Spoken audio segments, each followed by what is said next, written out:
All right, so up to this point, we just have a user item component that has the state that includes a single user, and that's not really what we want.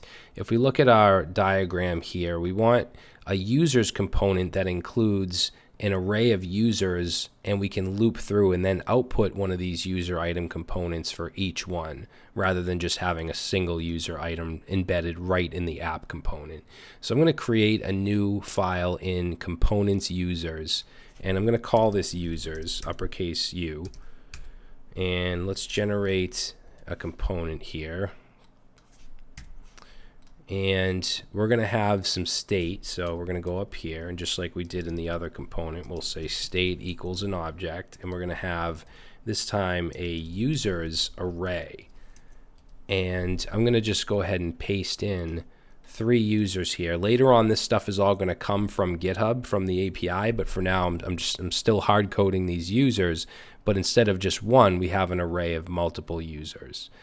All right, and then what we want to do is go down to our render, and we want to loop through these users and create what's called a list in React. Okay, so let's do, let's see, we'll have this div, and then inside this div, let's put an expression, and let's do this.state.users, because we can access all these users with this.state.users. Now I want to loop through these, so I'm going to use .map. Okay, now map is what's called a high order array method, and this actually takes in a function, and I'm going to use a callback function. Now this function has a parameter that represents each user, which I'm going to call user. And then I'm going to use an arrow, and I'm going to say for each user I want to render, for now let's just do a div. Ultimately I want to render a user item component, but for now I'll just put a div, and we should be able to access for instance, the user.login. Okay, so if I go ahead and save this, it's not going to show because we need to bring it into our app.js. Now we no longer need to have this user item in our app.js, so we're going to bring in users instead, and then embed that right down here, users. And we'll save that, and let's see what we get. So you can see we're getting a list of the login, okay, of the login names here. Now notice on the side it says each child in list should have a unique key prop. So whenever you have a list, which is what this is, you need to have a unique key to get rid of that warning. So in our users component, this div, the one inside the map, we would add a key, and we could use user.id as the key because those are unique. So if I save that, now we don't get that warning. All right.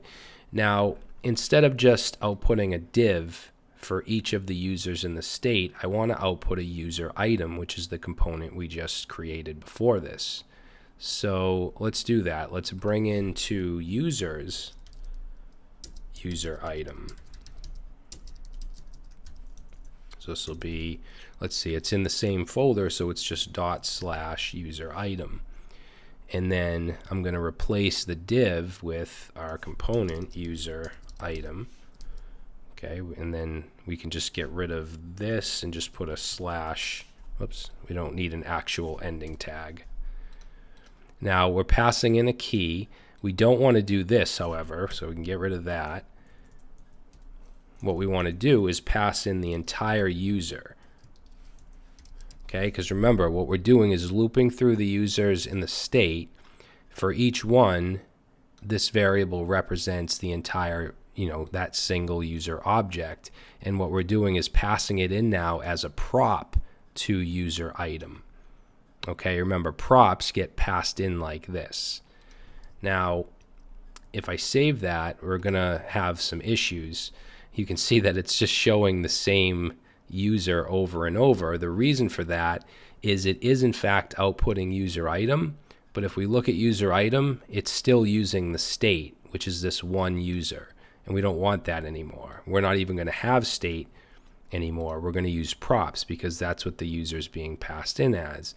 Now there's actually not much I have to change here. Instead of pulling these values from this.state, I can now pull them from this.props. This.props.user. because I passed in a prop of user with this stuff up here, with the array of users. Okay. Well, actually, I'm sorry. I passed in each individual user because we mapped through and created a list. So let's save that, and then let's go back. And now you can see that we have boxes with different users. Okay, different avatars, all that stuff.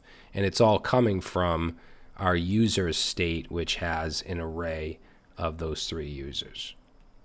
Okay, so hopefully that makes sense. Now, for the user item, well, actually, for users, I don't like the style of this because they're going all the way across. What I'd like to do is use the grid system. Now, I did this purposely. I left this out of the main app CSS file because I want to show you that you can add styles. I already showed you how you can add an inline style, but you can actually set a variable to a styled object. So to give you an example, I want to use the grid system on, let's see, we want to use this on users, this div right here. I'm going to add a style attribute. Now, instead of doing inline, I'm just going to set it to, let's say, user style. And if you set it like this, you don't need double curly braces. And then we can create a variable down below the class called user style and set it to some curly braces. And let's say I want to display this as a grid. And let's do grid. Remember, we can't use the dash, so I want to use grid template columns, so I have to use this Pascal case. So grid template columns, and I'm going to set that to repeat 3 1 fraction. So it's just even columns. All right, and then I'm going to add a grid gap of 1 rem. All right, so we have this user style. We set that. So if I save that and we go back, now you can see that they're all lined up. Now I do have a container class within my global style sheet, and I want that wrapped around everything that's not the nav bar, everything underneath. So what I can do is go to my app.js and simply put a container right here, and then just move users up into that container. And now if we take a look, now that stuff is inside the container. Now, in the next video, before we get to fetching the actual data from GitHub and so on, I want to talk about functional components, because traditionally, before hooks, functional components were used basically for stateless components if there was no state. And our user item now has no state, right? Everything is getting passed in as a prop.